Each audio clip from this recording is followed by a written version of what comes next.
Severed Heads is meant for a mature audience only.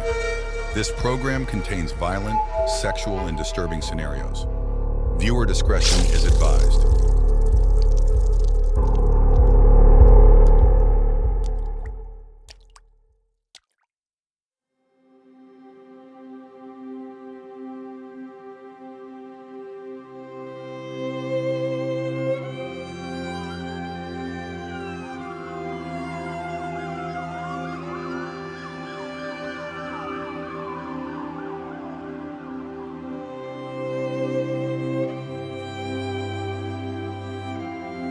Welcome to Severed Heads, written and created by William Goodman. This story is called The Hearts of the Helpless, Part 4 of a 5-part series. Chapter 7 is titled Crash.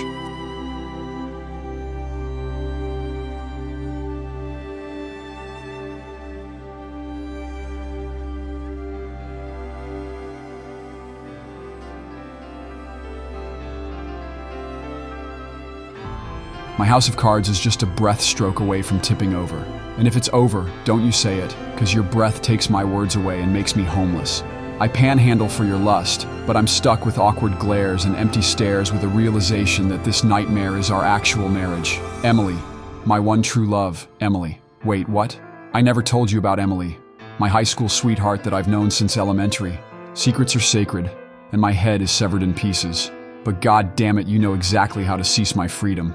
You bitch. Well, she was beautiful. The sun glistened off her perfection, and without a shadow of a doubt, she casted storm clouds in my mind, making me decide for myself if I'm worthy or not. Unconditionally, our love was impossible to clog, with our beating hearts so strong we could live forever if time were irrelevant and allowed us to carry on. We were inseparable immediately, seconds after meeting in 5th grade, Mr. Clark's class all the way up until she died that one somber Friday evening. We had plans. Tragic, I know, and I won't bore you with the cliches, but it was going to be another boring night. Just her and I. Chinese food and a bottle of Chardonnay. Sounds nice, doesn't it? It's something that we used to do. You put on a mask, but that mask starts to crack when you wear it every day. Emily's mom's voice was faded. It was jaded from all the crying. I was hanging on to every last word as she was stalling. I knew the news was clearly terrible. With each syllable, she became more and more hysterical, until she whispered, "She's dead."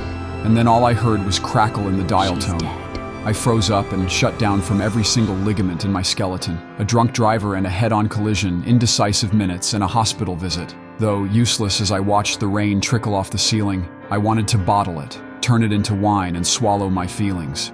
I just wanted to hold on to you one last time, and not your reflection. The water in the sea ripples, dimples in your face, and distorts my perception of you. But as time moved forward, you became just another ghost without a reflection. Imageless, like a canvas without beauty or perspective. Relationships started and ended. Breakups turned me into a skeptic. I was upset with myself that I couldn't find anyone special. So I settled, and that's how I found you. It's not romantic, but it's a comedy. And the joke is, you're a part of the irony. But we both know who fooled who. And I loved you. I did.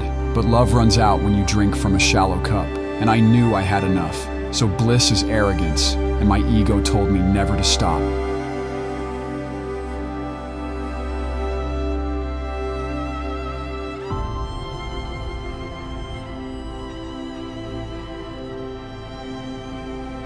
Till death do us part, to the broken heart, is to reject damaged moments and further rip it apart. You say marriage is forever, I say you're full of shit.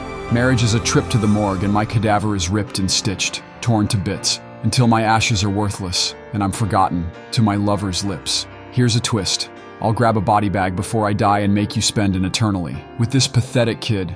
Make you wish life on earth is better lived, without a love to kiss. Maybe that's what till death do us part means. A lover jumps off a bridge just to prove you're nothing without your lover's grip. I used to see you everywhere. Let's call it apophenia. With a frown, it's hysterical. And I can't escape the sound of your tears, cause I stare at your fears, knowing you're aware of the affair, and it's mania. I felt so guilty, but it felt so right, knowing our love was a mistake and I was a selfish fuck with a gun held up to your helpless face. I tried to hide the deception and fix the foundation, but the cracks in our relationship were beyond replaceable. I just had to tell you the truth, explaining why our love was in shambles, like a chandelier that shattered when I finally concluded you no longer mattered. Your desires were just sympathy, begging for my empathy. Your only thought of happiness was in the form of imagery, but an image is just a prayer that God never answered. You couldn't animate your emotions to give you the realism that everything was fucking fantastic. Logic, fallacies, fabricated memories of fucking like enemies, and here we are. Even after 2 kids and all the ups and downs of supporting my failed writing career, I just had to be honest and tell you how I really felt. But please don't pretend you're not responsible, that we grew apart, because we both sit here with a sunken heart. It's hard to admit it's over, but true love is a farce from the start. We kill ourselves and can't realize loneliness leaves us better off. You can try and ignore it. You can try and rationalize the horror with memories you've distorted. Replay them in your head and feel the rigor mortis till the bitter end.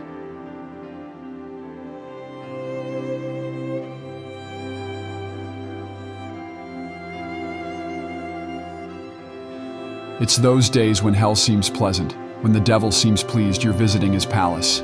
His sadistic voice, telling me I'm worthless. His twisted words, pulling hell a little bit closer. My sickening choice between being sober but I'm lonely and pathetic. A man made of depressants, satanic and candid. A man attached to his sadness. It must be the writer in me, emotional when my tears bleed ink off the page. You grabbed our youngest, our sweet, sweet baby girl, and drove off to a motel in the middle of the night. I shouted your name, Abigail, but to no response. I called your cell phone twice, Abigail, but you didn't pick up. I was pacing, my heart was racing. Our children were the glue that held us together. A struggling marriage with a financial crisis. Writer's block and secrets like cancer. I called you again and you shouted, "You're an asshole!" then quickly hung up. I tried calling you a 4th time, but it never reached you. The dial tone lingered in the night, well past its welcome, as the last thing my daughter and wife saw were headlights, as a drunk driver crossed the median in a head-on collision.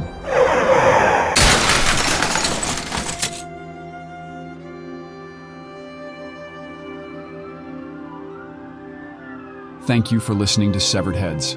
The next chapter is titled Sacrifice,